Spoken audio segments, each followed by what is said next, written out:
સુરત મનપા દ્વારા જય હિન્દના નારા આપનાર નેતાજી સુભાષચંદ્ર બોઝની 129મી જન્મ જયંતિની ઉજવણી કરાઈ હતી, જેમાં મેયર, ડેપ્યુટી મેયર, ચેરમેન સહિતનાઓ જોડાયા હતા.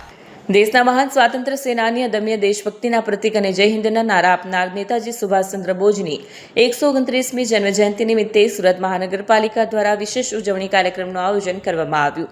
કાર્યક્રમમાં સુરતના મેયર, ડેપ્યુટી મેયર, સ્થાયી સમિતિના ચેરમેન, વિવિધ સમિતિના સભ્યો, એસએમસીના અધિકારીઓ, કોર્પોરેટરો અને કર્મચારીઓ મોટી સંખ્યામાં હાજર રહ્યા. કાર્યક્રમ દરમિયાન સૌપ્રથમ નેતાજી સુભાષચંદ્ર બોઝની પ્રતિમાને પુષ્પાંજલિ અર્પણ કરવામાં આવી. સાથે વિવિધ સરકારી તથા ખાનગી શાળાના વિદ્યાર્થીઓ અને શિક્ષકો પણ કાર્યક્રમમાં જોડાયા. કાર્યક્રમ દરમિયાન દેશભક્તિ ગીતો, જય હિન્દ અને વંદે માતરમના નારાઓ સાથે સમગ્ર વાતાવરણ દેશપ્રેમથી ગુંજી ઉઠ્યું. તો અંતે નેતાજીના આદર્શોને જીવનમાં અપનાવવાનો સંકલ્પ વ્યક્ત કરવામાં આવ્યો હતો. આજે નેતાજી સુભાષચંદ્ર બોઝની જન્મજયંતિ છે. અંગ્રેજોને ગુલામીમાંથી મુક્ત કરવા અનેક યુવાઓને તેમણે પ્રેરિત કર્યા હતા. આઝાદીની ચળવળમાં અનેક મહાપુરુષોએ બલિદાન આપ્યા છે, પણ તેમાં જો પ્રથમ આવતું હોય તો આપણા નેતાજી સુભાષચંદ્ર બોઝ.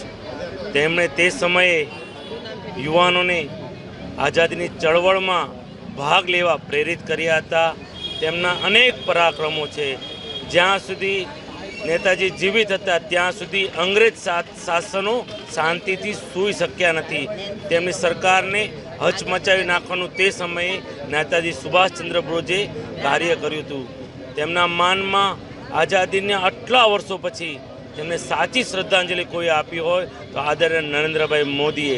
તેમના અનેક પરાક્રમના હિસાબે આદરણીય પ્રધાનમંત્રીશ્રીએ 2021માં ભારત સરકાર દ્વારા પરાક્રમ દિવસ 23 જાન્યુઆરી મનાવવાનું નક્કી કર્યું હતું. તેમના ભાગરૂપે ભારત સરકાર દર વર્ષે 23 જાન્યુઆરી પરાક્રમ દિવસ મનાવે છે.